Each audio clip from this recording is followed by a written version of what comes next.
Hey, you joined me here today at Brussels Auto Show. We're going to go look at a very special car from Sebastian. Hello, Hey guys. Sebastian. Hey Sean, how you doing? Good, man. Good to Good, meet you, good, bro. good. Would you like to talk us through Sure, your car and what you have and of course. what makes it so special? Thanks. Yeah, thanks for having me, Sean. Mm. Nice to be in your video. Yeah, so the car is a top secret Supra. It's called the GT300. It's built by Kazuhiko, otherwise known as Smoky Nagata, in Japan. I tried to track down a bit of the history of the car to understand, when it was built, what was done to it, and what was the purpose for it. And as far as I can get the story straight from tracking down the history, the car was built in 2001. It's actually a 1996 Mark IV Toyota Supra. It was an original 2JZ GTE 6-speed manual. It's a non-target top. It's also a non-VVTi, but it is a facelift. So from 96 onwards, they had the facelift Mark IV Supras. This one is actually fitted with a 2JZ GTE inline six-cylinder. The way I bought it, it was not the way it is currently now. It had the body kit fitted, but the engine was original with bolt-ons. So it had a Garrett T04R bolt-on turbo with a HKS wastegate. It had a Whiff Bits intercooler, and it had a Koi Rodo radiator. When I bought the car, it had 55,000 kilometers on. I bought it from a gentleman in the UK who owned the vehicle from 2012 until August 2022. And he bought the car from, let me remember the name, I think it was JM Imports, if I'm not mistaken. And they imported the car from Japan from Global Auction. So I've been in touch with both parties, and they confirmed that they did import it and they did export it from Japan. And Global Auctions actually bought it off Smoky Nagata in Japan. So this car, as far as I am aware, was built as a demo car or a customer car with the purpose of first prototyping this body kit. So there's a lot of misconceptions around the number of top secret Supras that Smoky Nagata has built over the years and has driven. Often people come and say, oh, it's the V12 Supra, but actually it's not. The V12 Supra has a completely different front, different lights that sit up really high up here. They look kind of like Ferrari 458 lights on the front, so the whole front is completely different. It's also not a wide body. And width-wise, it's about the same, or if not wider, I Why think, is it the not? V12 one. The V12 one, is it a little bit wider, or is it It's about not the actually same width? wider, no. It's actually got like aero parts in the front, but as far as I can see from the pictures that I've seen, I haven't seen one in person, but it's not a wide body. It's got more of like a streamlined effect. It doesn't have such a big spoiler at the back. Yes, It yes. has more of like a ducktail spoiler. It's more for high-speed runs. I would. Exactly, yeah. It's So made low for drag. low drag. There we That's go. it. That's exactly the Exactly, word yeah. I was Yeah, looking for. Smokey liked the Supras because they had a very good streamlined body. But what he often did is he made kind of like a Frankenstein out of the cars, swapping out the engines. So Because he had this the RB26 one also. That was the exactly. famous one on the So that's highway. the one that everybody knows about, actually, and that's the one people get confused with the V12 one. So he actually had one without a body kit, also in gold color Mark IV Supra in the UK in 1998, back in November 1998, I believe it was. And that one was swapped out with a RB26 DETT engine doing around 1,000 horsepower. Top Gear actually did a really nice article about it on their website, on their blog post about a year ago. You could check that out when they went to visit Smoky Nagata in Japan and actually get a bit more of the backstory. And that car has a different look to this one because it's not fitted with the GT300 body kit, but it gets often Misconception. And misconceived with then this there is car. another one in America that we saw, Larry Chen, that Exactly, yeah. has a silica motor. Am I right by saying Exactly, that? that's the one. So this one was, I believe, built before that one that's in America, which has the Celica 3S GTE motor, and that one's got the full livery. I believe he ran that car in New Zealand, if I'm not mistaken, If I'm in right too, I think it was New Zealand. 2000, 2001, thereabouts. He was trying to do a top-speed run there, and Video Option went with him to New Zealand and did some runs there with that car, and that was a four-cylinder. Motor from the Celica, which I think Larry Chen's done Yeah, also a Larry Chen did video a on video on that. in the States. So as far as I know, that one's in the States. The V12 one I saw Misha Sharudin do a video on with the owner from Norway, I believe it was, about a year ago. So this one's by no means a famous one, but it has a really famous body kit. So the Exactly. GT300 body kit, which is the same one as the one with the 3S GTE Celica engine, is very synonymous with this look and feel. However, this has just the standard 2JZ motor. Well, not So, very standard. well, it's not Well, standard anymore. that's the next part. Talk Uh, us through the engine. let's say Let's go closer. let's say it's the least Frankenstein build because you know the V12 one had the Toyota Crown engine bolted into the car with two HKS turbos. So this is the one that has the least tinkering around with it. When I bought the car, it was making around 600 horsepower at around 2 bar boost with stock internals, so stock pistons, stock crank, connecting rods, stock head. So the car had had quite some abuse over the years, asking a lot from the engine. So we decided to just give it a bit of a modern refresh and rebuild everything again to some modern day reliability. So I've put in CP pistons, low compression, 9:1 ratio, Eagle connecting rods. I've got a brand new Toyota balanced and polished crankshaft. I had a fully rebuilt new GTE non-VVTi head. The reason for the non-VVTi is because they're more resilient when you're putting a lot of boost A in them. boost. The Same with VVT, the Mazda motors. A lot of the exactly, Mazda yeah. motors, the VVT don't like The when you put VVTIs boost in. don't like high boost; they start to bend valves and that kind of stuff. So Exactly. I stuck with the non-VVTi GTE head because they flow really well. And I've got plus 1 millimeter nitrated valves on the intake and exhaust ports. The whole head has been ported and polished. I've then got a billet aluminium intake manifold, and I actually made a mistake when I ordered the intake manifold for double injector slots. So we So actually have 12 they're injectors just now. So this is often what gets the debate going when people are at the car shows looking at it. They start counting the injectors, and people are saying, "But it has 12 injectors. It must be the V12." But if you know the engine and you know it's a 2J, it's definitely a straight six. So yeah, we have 1000cc injectors and we have 500cc injectors, so the car can be set up for a high boost and a low boost setup. I'm currently running it at a 1.5 bar boost just to keep it safe and keep it running well. I'm running it on 98 fuel. yeah, because also the fuel Exactly. in Netherlands you don't I get want to drive the high. car, you know, so I don't want to have the hassle of having a 200 liter barrel of E85 at home that I have to pump What you manually could just in, strap it on the roof you there. know, tape it on the roof. Yeah. Between the wing and the roof, I think you could strap it on there. There's still space, you know, extra downforce at the back, keep the Yeah, rear there we down. go. Keep the rear down. No, so I wanted the usability of just driving the car. You know, we go to a lot of car shows, and I drove the car from Amsterdam down to Brussels for this event. So you can just tank the car at any gas station that has 98 fuel. Well, that's the thing. You don't have to remap it and all that. It's Exactly. built for one Yeah, map, and that's exactly. it. So yeah, so the car's very usable, it's very drivable, and that's what I wanted. I wanted to actually just enjoy the car and not have it as a garage queen.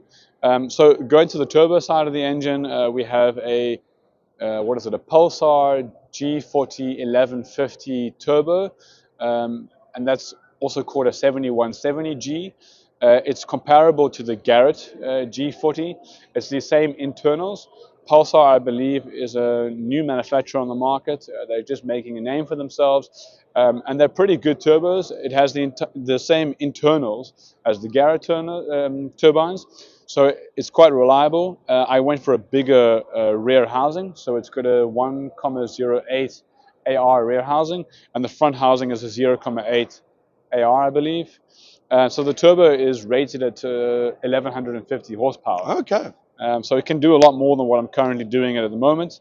We dynoed the car last year and we set it up and we tuned it at 650 horsepower to the crank. To the crank, huh? So at the wheels is making around 598 But for horsepower. street driven, you don't It's really. more than enough, yeah.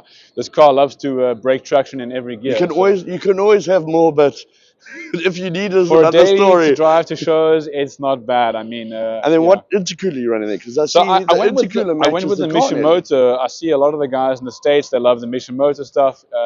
Mission Motor is very big into performance and tuning. So to go with the whole theme of modernizing the car, we've done a whole modern fueling system. We've done a whole modern wiring system. We did a whole modern cooling system. So we've got a Mission Motor thermostatic sandwich plate. We've got a 19-row oil cooler, which you can see through the bumper here. And then we've got the big uprated Mission Motor X-Line radiator as well, with your high pressure 1.3 bar radiator cap. That's as far as the cooling goes. We've got the Titan Motorsports pulley set, just to give the engine a bit of a nice look in the front, because everybody wants to look at the Oh, of engine. course, because I see the hood standing over there for the show. Exactly, yeah. So But the one hood, thing I wanted to ask you with the hood, a lot of the top secrets have a different hood. yeah. So this is the V1 top secret hood. So a lot of the top secrets have the V2 top secret hood, Yeah, and okay, that's so it's got a the lot more V duction, slots. Yeah, a that's lot the more V duction slot. in it. Yeah, so this one was like one of the first ones, and I believe the 3S GTS the 3S GTE GT300 in the States also has a hood that has a similar design. With Yeah, but it's like an in between what it's I've an in seen. between. Yeah, it's not So quite. it's a Yeah, 1.5. exactly. You can call it that. But yeah, I had the hood taken off. And normally I have hood pins here to secure the hood down for top speed run. So I've removed that for the show, just to make it look a little bit cleaner in the engine room. The the engine room's been repainted. So when I got the car, it was like the anthracite grey Anthracite grey, kind okay. of So engine it bay. didn't match the car. No, exactly. Yeah. So when you remove the hood, it doesn't look nice. So I What? had the hood. So that must have been the original color of it. I don't know what the original color of the car was, because everything's been repainted. When you remove panels and that kind of stuff, it's all gold underneath as well. So when he painted the car, But if you guys know, maybe the gold was only selected for the winning cars that he had. So yeah. not every car got the gold color scheme. Most of his cars were actually white. So the gold he really reserved for his winning cars, and he did a really good job. He actually painted the entire chassis. So when you remove the bumpers and the fenders, there's gold underneath the car. So the only place you can find the original color is in the boot or in the trunk. When you Okay. remove the carpet lining, you can Underneath. see it's like a silvery gray. Obviously, by where the spare wheel or whatever would sit at the Exactly, bottom yeah. there. So I think Toyota call it Quicksilver. Okay, yes, yes. Okay, I That know what color original you're talking grey, about that. which is, I believe, quite a rare color. Actually, there's not many of them around. But yeah, I had the engine bay repainted in the gold. It was really hard to color match the paint, because the paint had different color tones all over the body. So we actually removed some of the body panels to get the color sample to match it with what the original color Oh, yeah, was. so it's untouched. It's not been Not faded by the the sun, elements, you know. And then we had the valve covers painted again in the same gold color. And then, like I mentioned, a whole new wiring system. So Power Tune, Melangelo, he wired up a whole new custom wiring harness for us. We're running an ECU Master Black Series ECU, standalone engine management system. We upgraded the fuel pumps. It's running a Walbro 450 liter per hour fuel pump. Stock fuel lines. We have a new fuel rail with an AEM fuel pressure fuel pressure regulator. And I remember you saying something about the throttle. Your engineer had Right, problems with right. the throttle. So with this new intake manifold, the billet intake manifold, it comes with a cable, 90 millimeter throttle body. And we had some issues because it being a right-hand drive, a lot of the throttle cables are made for left-hand drive, so it was not long enough to reach. And what actually happened the first event we went to is the throttle cable actually melted from the heat from the turbo running around the back I of the could car, imagine. and it stretched the cable. So I got rid of the throttle cable, and we actually made a 88 millimeter Porsche throttle body. It's a drive-by-wire throttle body. So my ECU actually had auxiliary ports where you could set up for a drive-by-wire system. That's awesome. So we had to actually manufacture an adapter plate here. And the guys at Next Level Automotive, they're responsible for building the rebuild of the engine. So they did a lot of the work on the car. So I really want to thank the guys for doing a great job there and putting it together and making sure everything was solid. We're running an HKS air intake, the old mushroom shape. That just gives a really good flow for the turbo. You don't want any restriction on the airflow. And then on running gear, what running gear are you running? How do you mean by running gear? Suspension and that. Right, okay, so yeah, suspension-wise, the car came originally with Tyne coilovers, and after a couple of times driving, and I noticed that one of the rear left was leaking Yeah, a but bit. that was probably obviously when it was originally done too. Correct, And the it's coilovers old. were like 20 years old, so Exactly. again, looking at what the guys do in America with like Throttle House, I love their BC Racing, so I went with BC Racing. It's running a BC Racing RS series, so it's like race track street, so it's quite comfortable. And it's now on a very high dampening setting. We're running quite big wheels on the car as well. So I went with the Work ST1 20-inch wheels. They're a 10.5J all around, so all four corners. So it's running on 295, 35 Pirelli P0 tires. Those were the biggest rims and tires I could get to fit the car in the body kit. And it's still a little bit sunken in the body kit because I do get a bit of rubbing on the bumper on full lock, and I didn't want to bring them out any further No, of course, no, it would rub even more. And you can see, like, to glue the bumper again here, you would pull the bumper it's not off. that difficult. And everybody asks, why do you have these bolts here? And this is the way that, you know, Smokey made them. He has like a bracket underneath here with these bolts fitted on, and that's the way that the body kit was all the top fitted. secret Supras I've seen, They have that exactly, that bolt setup. And the same thing as well with the fuel flap. I noticed as well the rivets on the fuel flap as well. And I've seen this as well is really like quite synonymous with the way that Smokey does it. And I think what's nice to show you as well is the depth of how thick. But it looks exactly like a kitchen lock. Yeah, like, a cabinet but look at how deep that is. And then I see it's got the original Japanese writing there on the fuel cap. On the fuel cap. Yeah, but yeah, you can see how wide. You know, to get the nozzle in, to my knuckles, to get the nozzle in, it's quite a challenge, I must say. So you can see from back here, actually how wide. Yeah, it's about 30 centimeters wider on both sides than the standard vehicle, and that was one of the things that I had a bit of difficulty with when I actually imported the car to the Netherlands. The guys actually took out a tape measure and were measuring the distance from the side of the car to the tail light, because there's some legislation that it can't be too far away from the edge of the car. And the guy looked at me and he was like, well, it's just within spec. So luckily we managed to pass that and get the car legalized. Was it just in spec or just in spec? I don't know, but I didn't ask questions. You know what? If he was happy, you were happy. That's what it came down to. I wasn't going to rock the boat. And interior? Excuse me. Before interior, what wing in that are you running on the back here? Excuse me. Yes. The wing came with the car, so I actually don't know what wing it is. But I see carbon fiber. Top Secret Supras have this style ring with the risers. Yeah, it looks very nice. And I see you got an air tank in the back there, obviously. Yeah, so I've installed a lift kit for, it's called a lift cup kit for being able to drive over speed bumps. In the Netherlands, we have a lot of speed bumps. It's actually quite annoying. If you look at countries like Germany or Belgium, like we're in today, there's hardly any speed bumps. But the Netherlands is littered with speed bumps everywhere. I have to get over a speed bump of 14 centimeters just to get into my driveway. And also the lips just to get over the it's curves impossible. To get into your driveway. To save the body into kit, parking or some sort of shit. The ramps and parking lots, underground, it's impossible. So yeah, I had a lift kit installed. So it's not air ride, but it's a lift cup system. And awful corners. Yeah, so I get about 6 centimeters extra ride height. When I press the button here, the car will go up. I've disconnected the battery now. No, we had a show. So. And the interior wise is pretty clean. It's pretty neat. I didn't do anything to the interior. It's got top secret carpets. It's got top secret shifter knob.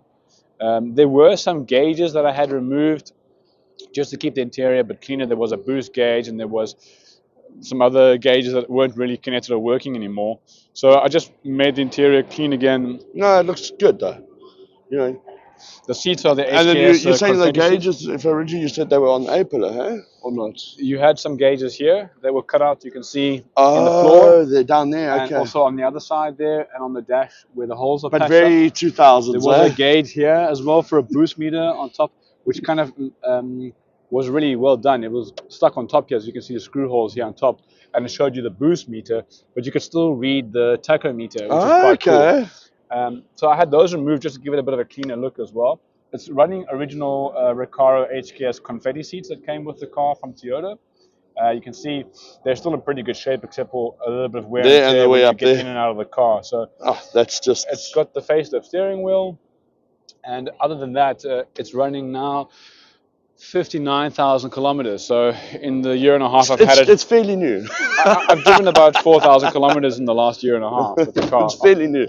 No, but it's the rebuild. It's a good looking car. We've got Ganador ring mirrors in the car, so this came with the car, and this is actually a piece of solid aluminium, this whole bracket here, and this was what came from Japan with the car. Those Ganador mirrors are very hard to come by. I've always seen people talk about them, and you know, they're beautiful, very beautiful. Yeah, and then it's running gas struts for the hood. It's top secret from the GTR actually.